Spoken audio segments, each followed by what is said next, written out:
all the time. Anytime Mike Evans is one-on-one, it's going to him every single Simple. time. You saw it on the touchdown that he had. Talents at wide receiver, throw the ball their way on one-on-ones. I don't get it. I don't know why we're not scheming that up, because every other team can scheme a wide receiver into the game plan. Apparently, Kellen Moore's been struggling to do that, because you got clear 2 top-level receivers on your team. Make sure they're involved. Yeah.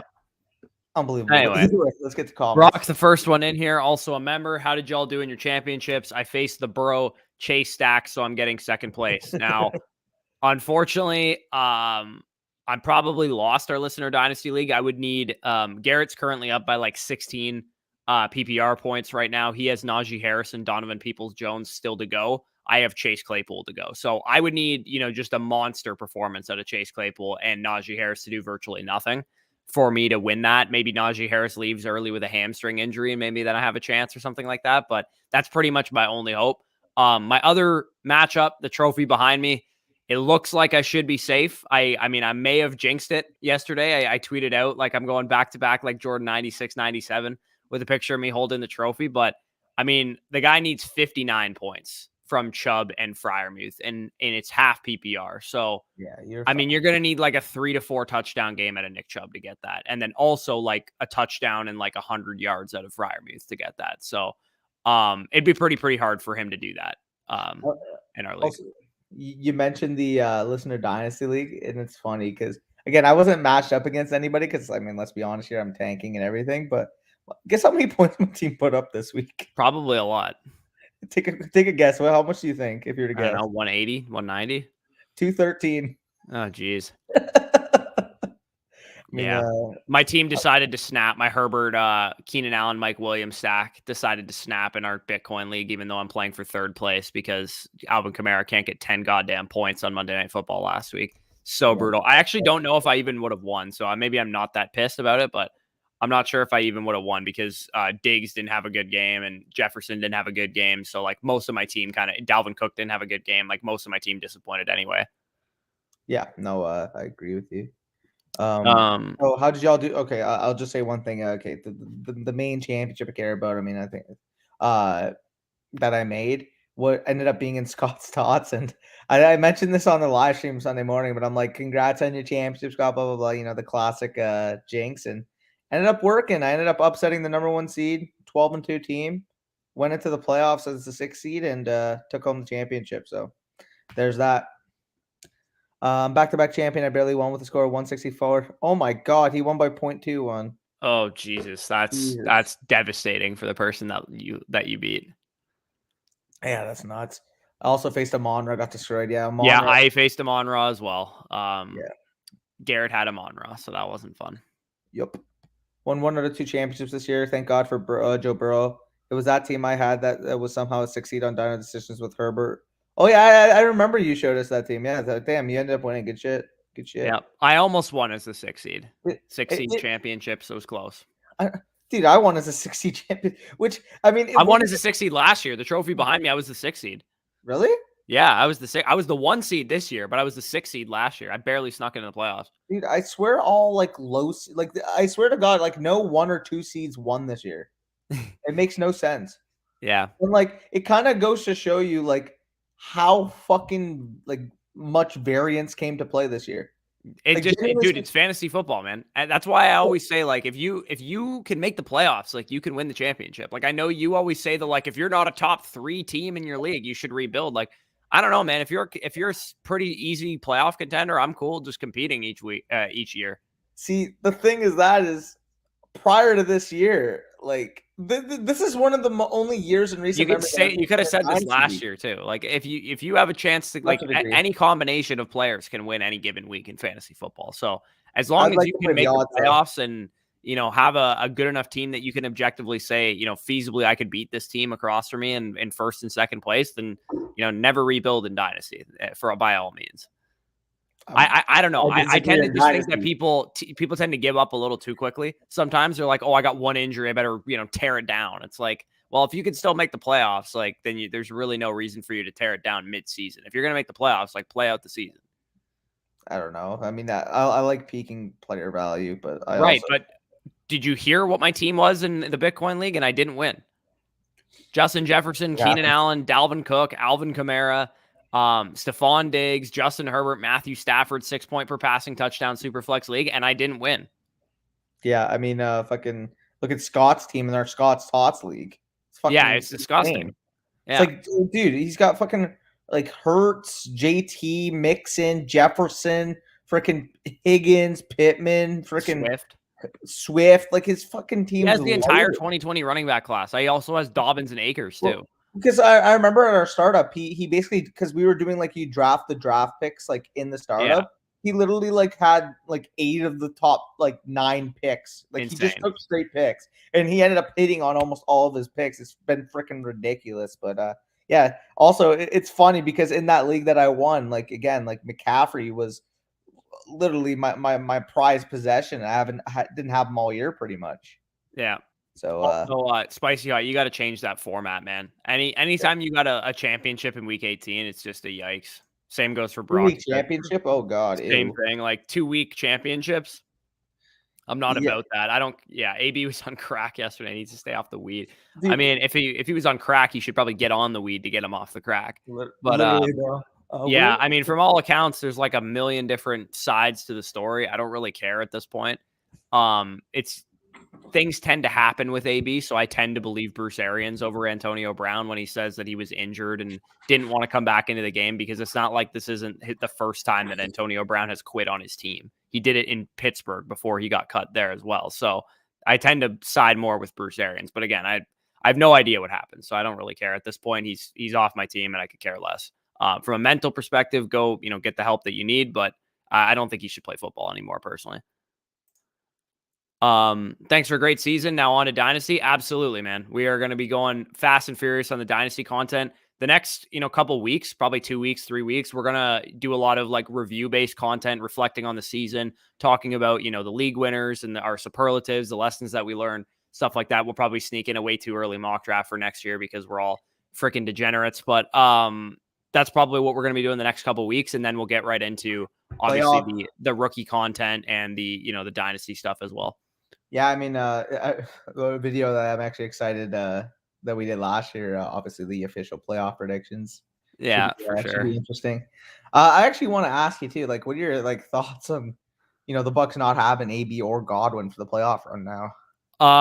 It's gonna make it tougher to beat certain teams. I would say, like, the Rams become very difficult to beat with Ramsey. Most likely taking away Mike Evans because he did get shadowed by him last time that they played each other. So it's going to be tough. Mike Evans is really, really going to have to play well for the playoffs because with Gronkowski, obviously he's good enough to help carry the passing offense a little bit. But unless you get just some seismic contributions by committee from Grayson and Miller and Tyler Johnson and all these other guys, it's going to be hard without another mismatch at wide receiver for you to beat some of the better teams in the league. Maybe like you could probably beat the Packers with that, assuming Alexander is still out. And you could probably maybe you could beat a team like the Cowboys if you're able to scheme some things open, because I feel like Gronkowski can take advantage of them. But the Rams specifically make me nervous, just the way that their defense is set up. That's fair. I mean, and obviously if you play the Saints too in the first round, if they end up squeaking into the playoffs, it's obviously not going to be good. By the way, you know what's so funny? I saw a stat today. The Eagles clinched a playoff spot before week 18. Their record against 500 or better teams is 0-5. 10 of the 16 games they've played so far have literally been against teams that teams that literally don't have a winning record, that have a losing record. It's doesn't shock me. That's unreal. So I think right now, it's looking really likely. Well, I mean, the future looks pretty decent for them. I think Sirianni's doing a good job. Definitely. It looks like you got a huge, arsenal of draft picks to help build around Hurts, at least for the time being. Even if Hurts doesn't work out, you should have a good, quarterback nest if you do decide to invest in a Bryce Young or somebody like that next year. So, I think they're in a pretty good spot. I doubt they're going to win a playoff game. They definitely could. But they're probably going to squeak into they already got into the playoffs. They're probably going to squeak in and probably lose in the first round to the Rams or the Cardinals. I think they're safe to you guys right now. No, you guys are the 2 seed, right? Aren't you guys the 2 seed? Yeah, we are the 2 seed. If you guys lost, so yeah, we're the 2 seed, I believe. They actually would probably present a little bit of problems for us just because Slay could match up with Evans pretty well. But we took care of him on the ground last time, and I think Fournette should be back by that point. And he was really the reason that we beat them back in week 6. So I think we'd probably be okay against the Eagles. Yeah, like again, like the way I'm kind of looking at it too. Also, what I've kind of like targeted, the two teams that the Eagles could possibly play. Because let's be honest, the Cowboys are pretty much locked into the 4 seed now after that Fugaz on Sunday. I'm not going to talk about that. They're pretty much locked into the 4 seed.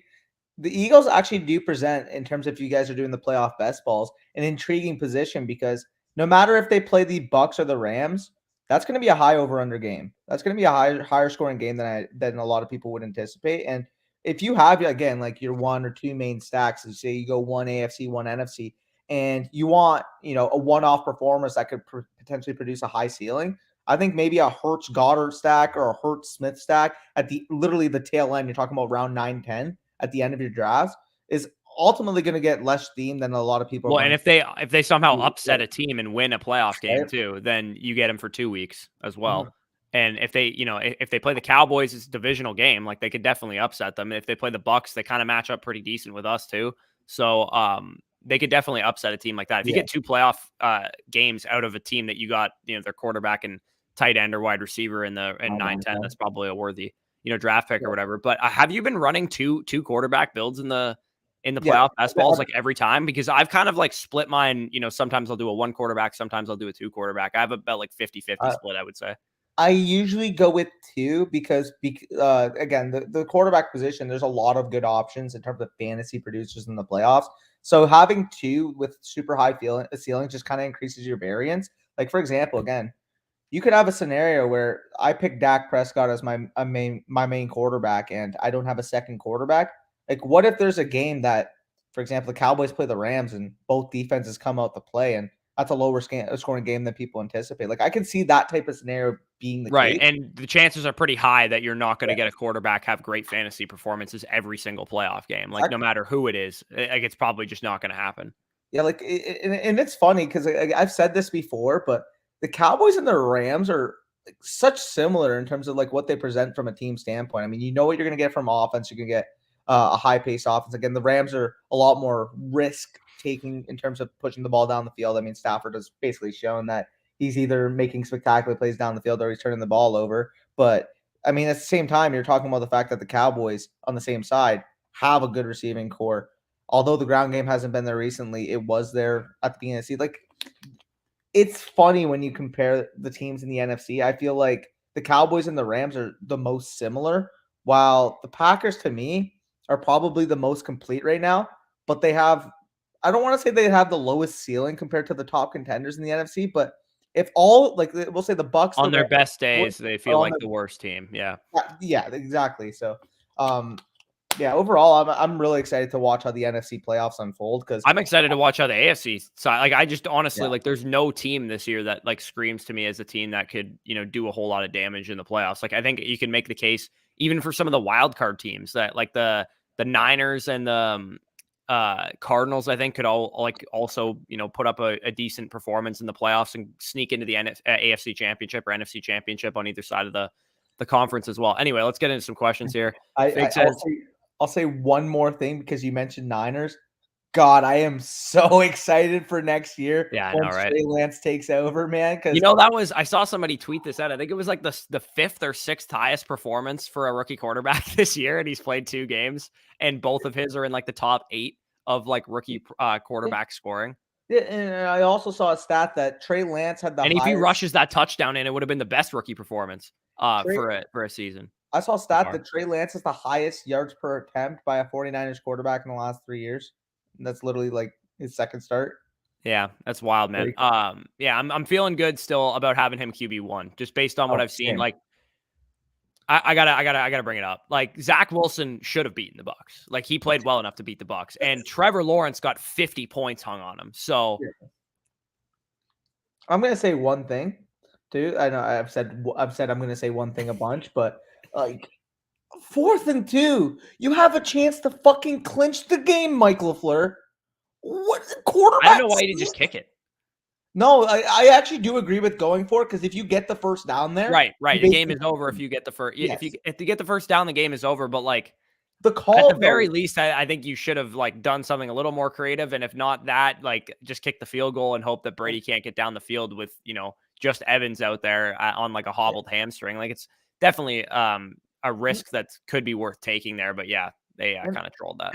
And I forgot who brought this up, but they basically said if your idea there is you want Zach Wilson to pick up the first down, if you want him to run the ball and pick up the first down, run a read option. Why don't you use any type of pre-snap motion? Why don't you have him line up in the backfield, run a quarterback draw? Why don't you use more creativity? Because trying to pound the ball on a quarterback sneak against the toughest interior run defense in the league, how the fuck do you think that's going to work out? Yeah, no, that was not a smart decision. We probably should have lost that game. We deserved to lose that game, but Tom does what he does, obviously. He's anyway, thoughts on Javonte? I feel like we've talked about him like a shit ton.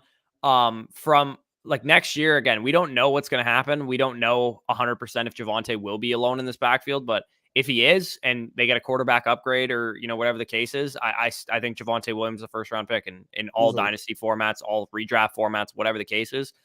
I think more of a 1-2. Yeah, more of a 1-2 maybe, depending on super flex and stuff. But this is a guy that has clearly played himself into elite running back territory, and we're probably going to be higher on him than most people, depending on what happens this offseason. Because I know there's going to be people out there that be like, "You're going to take Javonte Williams over Dalvin Cook, who's been doing it for years and stuff." Like, yeah, probably. Yeah. And that's a one thing I actually wanted to like talk about too in terms of fantasy this year. What really opened my eye. Man, taking older running back, like I know it's such a baseline, it's such a basic thing to say, but I'm very nervous just selecting any running back that's on their second contract, even in redraft at times, because I mean we've seen it that the wear. How many redraft running backs on their second contract have produced this year? Joe Mixon, is that the only one? And Derrick Henry when he was on the field. That's it. And I mean, with Joe Mixon, like Cook has been good when he's been out there, but he's been, dealing with stuff as well. So those are like really the only three guys on like a points per game basis that have been really good this year. Yeah. And I mean, like, I don't know, like honestly, I think, like, again, you're going to do a lot of research on it in terms of like the makings of an RB1. And you mentioned like the average age of an RB1 season is typically usually like 24 years old. Yeah. I was supposed to say like 23, 24 mark. We got to get over it. We have to have people are very, very scared of projecting what they haven't seen yet. It's the reason that people were down on Jonathan Taylor and Cam Akers before his injury and Antonio Gibson and everybody else. The only one that people didn't seem down on was Clyde Edwards-Helaire for some reason.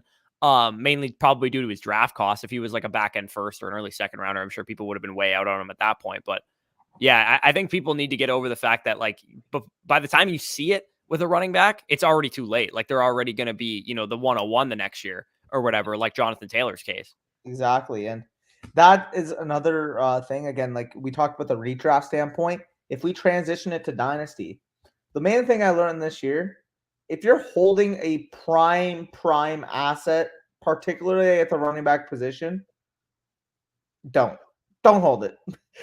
If you have a running back that is typically going in the first, second round in startup drafts and he's on your roster, try to find the contender that thinks that's going to take them over the top and get either a young running back plus picks or a young stud wide receiver plus picks and just transition to that into more longevity. Because I feel like the ideal situation to have yourself in is that your contending window starts when you like obviously we've known this for a while, but like the last thing you want to get is your running backs. Yep. Because their shelf life is the shortest. But if you can align your contending window with like the second season of your top two running backs, somehow, let's say like you're tearing it down and you want to try and align your winning window with like Bijan Robinson, Jahmyr Gibbs, like 2024, once they're in their second seasons kind of thing. Like that, I feel like that is a huge part of strategy. Like if you had rebuilt your team to the point that this season was your contending window and you had, Jonathan Taylor and Antonio Gibson as your top two running backs, and you would have been in an awesome position to be able to like take the next step forward.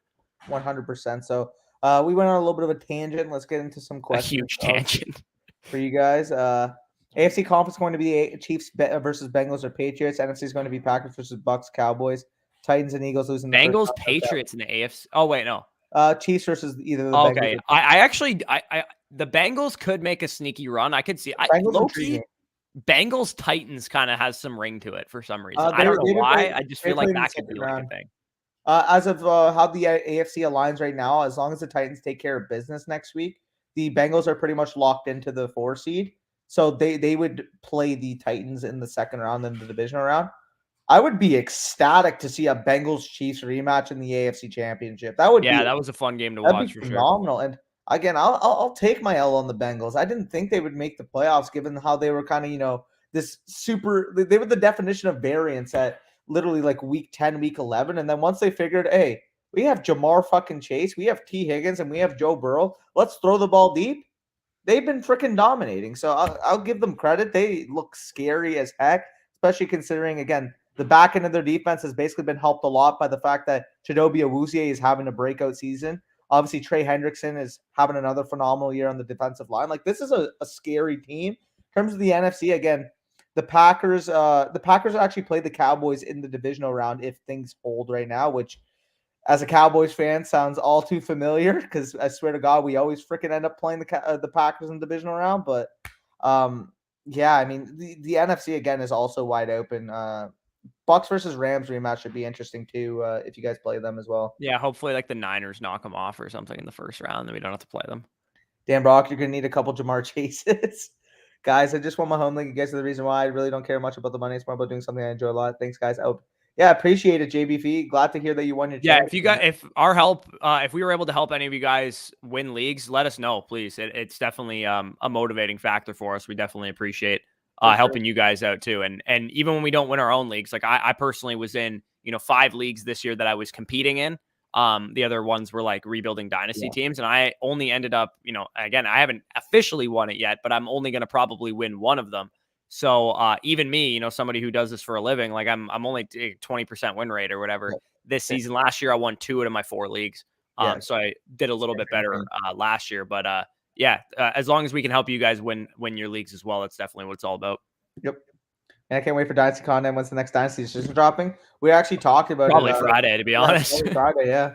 Yeah, I mean, talking about Dynasty, me and Corey were literally just talking about updating our Dynasty ranks now that the season's pretty much over. So stay tuned because the Dynasty content's going to be dropping like nobody. Right. And like obviously a quick announcement to that is our Patreon will be the primary source of how we, deliver rankings from, now on in terms of Dynasty rankings and, once we get our redraft stuff going as well. So like, rookie stuff. If you guys had our draft guide last year, you know that I created those rookie databases that allowed you to compare all the players to each other in terms of like the NCAA stats that they had. I thought that was like a really, really good way of evaluating these guys. Because if you had that, you would have known that Javonte Williams was excellent at breaking tackles. If you had that, you would have known that Najee Harris was a good receiver. You would have known that, all this like stuff that we know now. Elijah Moore was excellent, against man coverage and stuff like that. Like all that stuff was known because of that information. So if you guys are interested in basically what is going to be our draft guide, you can become a Patreon, and we will be firing that stuff up pretty, as soon as possible, because that is a lot easier for us, obviously, than creating a website and draft guide and stuff. And it's easier for you guys to access too. A lot easier in terms of maintenance, and it's a lot easier for you guys to access. You don't have to sign up via your email like the draft guide and get this code and whatever. Like again, like it's just going to be a lot smoother, a lot simpler of a process, and the information is going to be presented to you right in front of your face. So yeah, it's going to be fun. I'm ready for the offseason content. Lamar Jackson ruined my year. Yeah, I mean, Lamar Jackson. I don't even know what to say. I mean, like this guy's dealing with ankles, dealing with illnesses. I mean, I swear to God, this guy was missing practice left, right, and center. Yeah, no, Lamar definitely not the way you wanted to end out the season. He could be a definition of like a buy low candidate in Dynasty, though. For sure. Won my first ship in my longest tenured league. Yeah, I mean, congratulations, Pionio. Nice to hear that you won your championship. Yeah, good stuff. Cole had Chase, so I won my ship. But probably my most consistent player this year has been Brandon Cooks.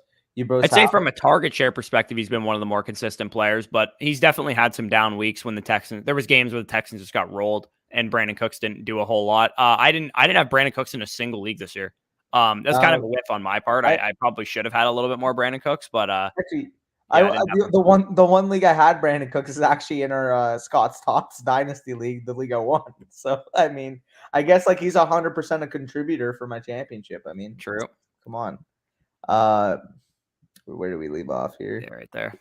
For the guys that played against Chase and Burrow, yeah. I mean, hey, on that Dynasty rebuilding team, I wasn't playing against anybody because I tanked, but that was a nice little look in the future. Thinking about moving the 9th overall pick for a win now veteran, Allen or Hopkins. already have second overall. I'm assuming pick 9 is out of the elite tier of players.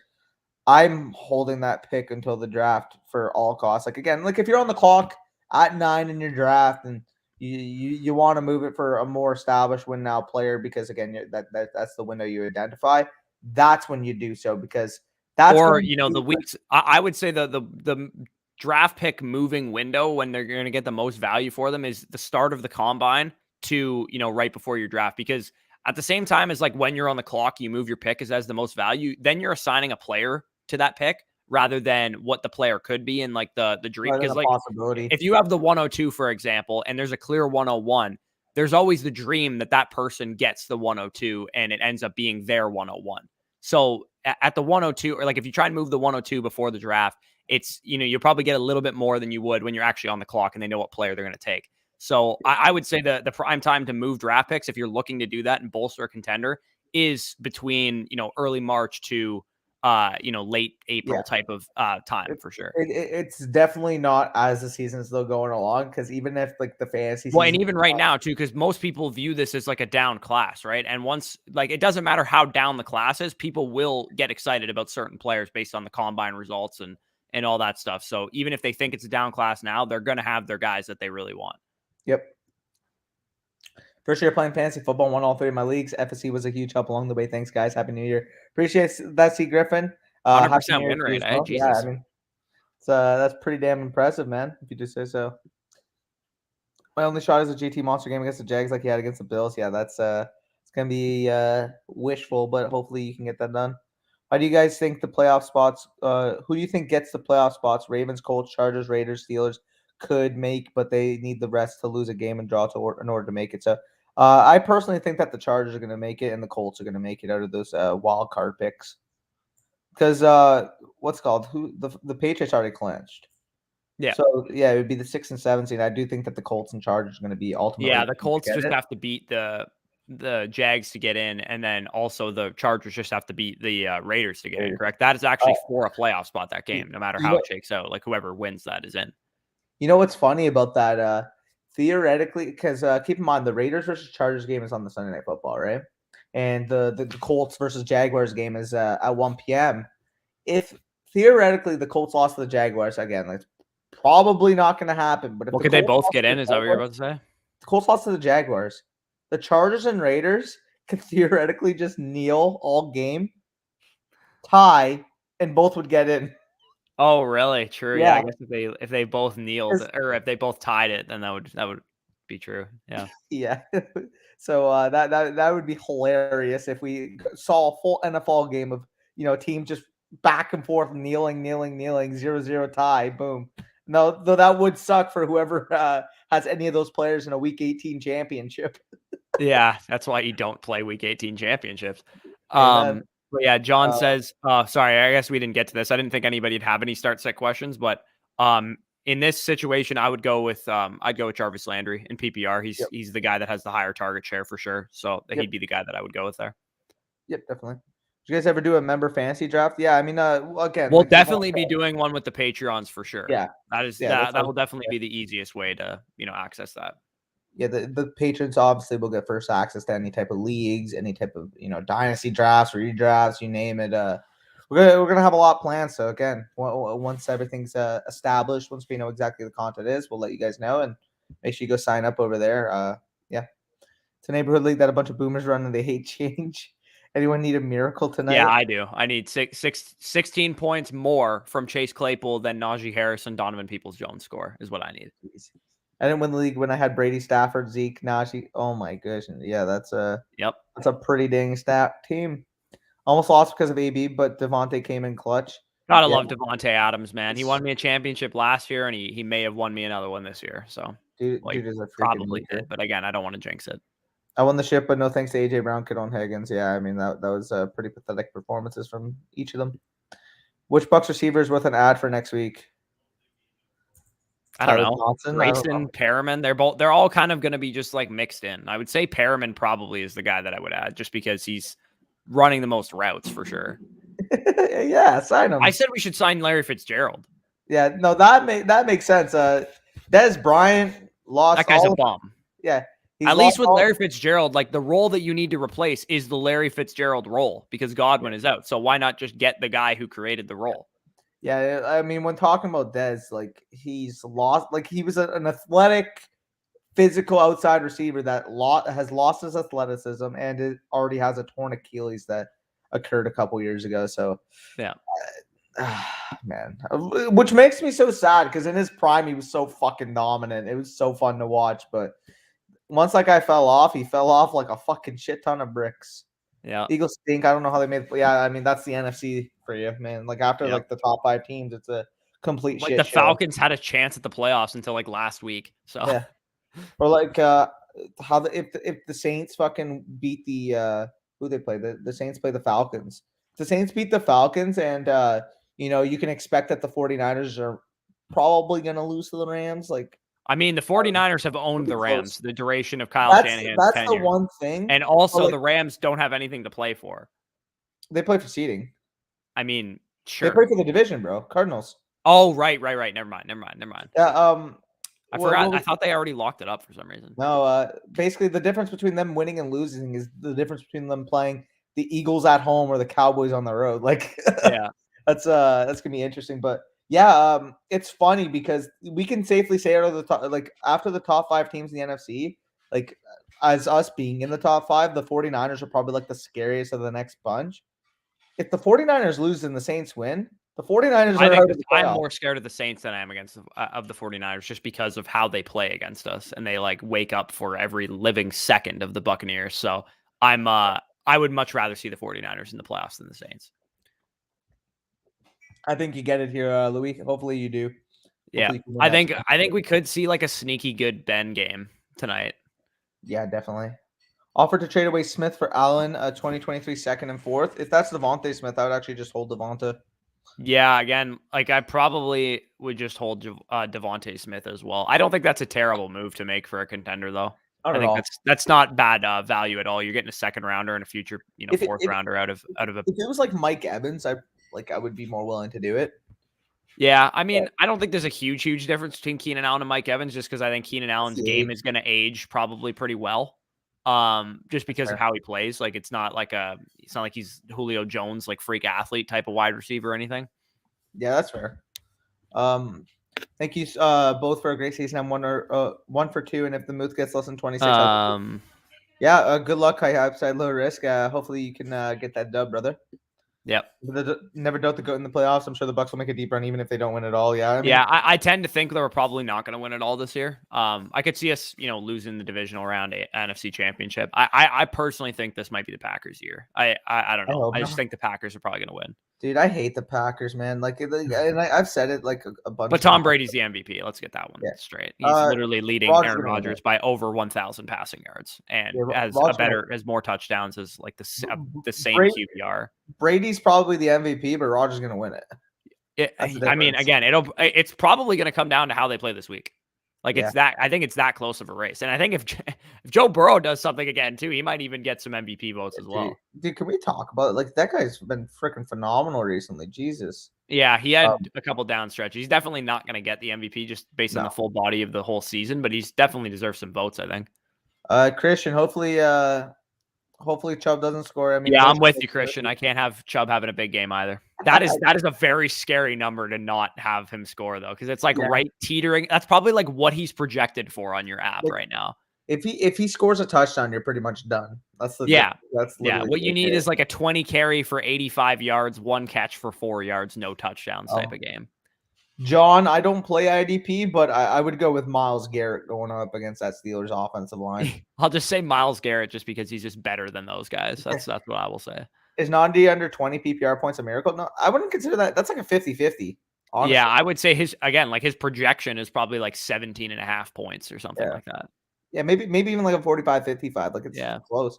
Need anything on the very last game for fantasy football? It's a miracle. That's true. That's true too. Champion, thanks for all the help through streams and vids. See you next season. Appreciate it, Midnight. And hey, stay through the off season. Yeah, even if you guys are just redraft players, I encourage you to tune in for the prospect stuff at least, and just get a hunch of who's good in this draft class stuff. Even if you don't play Dynasty, and if you don't play Dynasty, I encourage you to try it as well. Yep. That Jets bad play calling for a quarterback sneak was to ensure they didn't get. Yeah, I mean that is sophisticated tanking, if I do say so. Like that, you show your fans you can Danny put up a freezes at the fight. funniest possible position. You show your fans you could put up a fight, and then you just do something boneheaded like that to lose the game because you know the Jets are you're the Jets. Like, and Corey, that's either me or Corey is frozen. I don't know. You guys can let us know in the comments, but I'm gonna just screenshot that and show. Yeah. Okay. There you go. Cowboys and Rams are very streaky, but those two might be the most complete roster. Yeah, I definitely agree. It could definitely happen. The Cowboys, man, they just need to figure out how to close out some of these games. And Corey's in the stream twice. Apparently, yeah. But yeah, no, the Cowboys just got to pick up the discipline because the penalties in critical games have been pissing me off. Can't you get Henry back? Let's fucking go. Yeah, that guy's an absolute tone setter, to say the least. You know, I just scored 15 plus to win my shift. How badly am I going to be shitting myself? Yeah, Yeah, I mean, see, that's the worst because that's like, again, that's like teetering on the 50-50 chance of that happening. I think you got this, Alex. Yeah, I agree with you there. Yep, we got the questions, 3 leagues, 2 championship games, and a third place game. Appreciate that, Robert. And heck, pat yourself on the back too, because at the end of the day here, like you can take in as much information as possible, but you're ultimately the one that is making those decisions, that is setting your lineup, that is making those waivers. So you're putting in the work. You got 2 championships and a third place out of it. I mean, that's congrats. I'd probably go Landry and full PPR, Garrett. Yeah, no, I would agree there. His Dynasty offseason coming, Wilson Watt. Yeah, I mean, it's definitely going to be a lot of turnover, to say the least. Honestly, don't think this wide. Yeah, I actually really like this wide receiver class. I mean, like people talk about how this class overall is. I heard Mikey Lou call the class down because of the positions that are strong. So like the strength of a class is only as strong as its quarterbacks and running backs, which are not the strength of this class, which is basically why I think that's why people view this as a down class. Like you can have as great of a wide receiver class as you want, but for the most part, quarterbacks and running backs and super flex are the 2 more valuable positions in people's minds. So if those classes are down, and they definitely are, especially a quarterback, then you're probably not going to have a very, very coveted class from a draft capital perspective. I will say though, like if you were to tell me that like Treylon Burks has had like an AJ Brown type of rookie year, or freaking Garrett Wilson ended up like developing to the next Stephon Diggs, like that, those are the type of players that I can see them being, because they have super, super high ceilings. Again, the wide receivers are going to be carrying this class, because at the end of the day here, like I don't mind Hall, Spiller, Walker, but if you're projecting them for anything more than realistically like a back end RB1, RB2 type of ceiling, like I think it's a little bit too optimistic. Again, could one of them land in the perfect ideal spot, get first round draft capital, and actually have some talent, unlike CH, then yeah, like I'd be in at that point. But at the end of the day here, like the wide receiver class is clearly a step above the quarterbacks and the running backs. And yeah, as you said, I mean, at the end of the day here, you compare that to 2023, where you have legitimately 2 quarterbacks next year on Young and Stroud that are probably going to be in play for #1 overall pick in the NFL draft. The running backs next year, I mean, you got Bijan, you got Tank Bigsby, you got Blake Corum, like Gibbs. Jahmyr Gibbs. Gibbs is going to be phenomenal on Alabama next year, man. Holy shit. It's ridiculous. So and then obviously again, we're not even talking about the wide receivers too. Like Jackson Smith-Njigba is phenomenal. Yeah. Like this guy is legitimately the best wide receiver from Ohio State, and I love Garrett Wilson. Garrett Wilson is legitimately going to be a top 15, 20. I mean, I'm not ready to say he's the best receiver from Ohio State just after one game. Even when they were playing together, he was the highest producer. Yeah, no, that's fair. So like, and again, you're talking about a guy that is literally what, a 2001 or 2002? He's 2002. He was born 2002. He's 19 right now. That's insane. Yeah, he's pretty much like, I mean, he's not doing what Chase did from a production standpoint over the course of the year, but like that was like that type of game is obviously what you wanted to see. What was his end of season numbers? I'm pretty sure he had like 1,600 yards and 10 touchdowns. Yeah, so that's pretty comparable, not from a touchdown perspective to Chase, but he obviously had the Heisman Trophy winning quarterback, so he gets a bit of a bump. Anyway, let's close out this stream here because I got to go to. You can click to it quick. Yeah, so thanks Austin Eckler for being my most consistent player and having enough confidence to draft him in both my leagues with his injury history. Yeah, Eckler was a guy that I wish I was a little higher on. I wasn't, off Eckler. I wasn't on Eckler. I was kind of just like neutral towards Eckler. I wish I was a little bit higher on him than I was, because obviously 2 years ago we were very high on him in 2020, and he, got injured. So Rodgers easily the MVP. Bush, don't get it twisted. I mean, I would not say it's an easy decision. I would say he probably leans, towards him getting the award, but the only reason Brady isn't the consensus MVP is because his losses have been like in big spots on prime time, and everybody remembers them. That's why he's not, because if those games were hidden in the 1 p.m. window, no one would give a shit. Yeah, I mean, like to be fair too, on the flip side, again, you mentioned with Rodgers, he if you again, you can't take away week 1, but since week 1, I mean, this guy's literally 12-1 as a starting quarterback, and typically you don't want to attribute quarterback wins, but I mean, the offense goes completely through. Right, and he's dealt with a lot of stuff too. Like Bakhtiari has Bakhtiari played a game this year? I don't think he has, right? So. No, and last night he had no Jenkins, no like their whole offensive line was like patchwork and stuff. So yeah, again, he's probably the MVP, but I think like him and Brady, like if Brady comes out and throws 4 touchdowns this week and Rodgers has a down game, like I do think that could be enough to sway it. Dude, and like again, as much as I love Patrick Mahomes, like Aaron Rodgers is the best quarterback in the league right now. Like, the way he played this year, like it's all right. Anyway, let's speed through these because I gotta go. I'm going to St. Louis. No, I agree with you. Yeah, I mean, again, like you take the running back, sure, but at the end of the day, you just keep accumulating value, especially if you're a rebuilder. Yep. Very similar to last year. Yeah, facts. Yeah, no kidding. And Nate Hobbs, just Jesus. Can't catch a break there. Can I quickly ask though?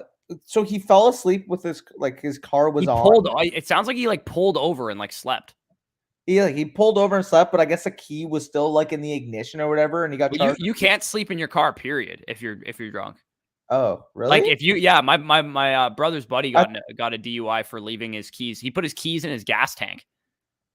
In his gas tank, and he still got a DUI for that. I literally thought as long as they weren't in the ignition, you can't get charged. No, you're not allowed to sleep in your car because they just kind of take that as intent towards driving, I guess. I have no idea. Maybe somebody knows the official laws to it, but I know they could screw you on that if you're sleeping in your car, period.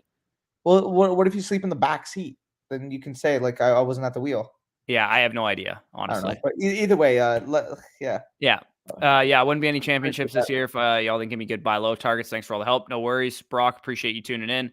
Eli over Michael Carter. Already won my work league championship without Najee playing. Yep. Let's go. Elite. Need Chubb less than 13 points in standard for the chip. That one's sketchy, man. You can't have a Chubb touchdown or that'll kill you. Yeah, that's pretty crazy. But anyway, let's yeah, facts. Yeah, no kidding. Okay, so let's head out of here. Good luck to everybody. Hopefully you get a miracle if you need it. Hopefully, just enjoy this last game if you still have players playing, because obviously fantasy football will be no more for the rest of the year until September again. So peace out, guys.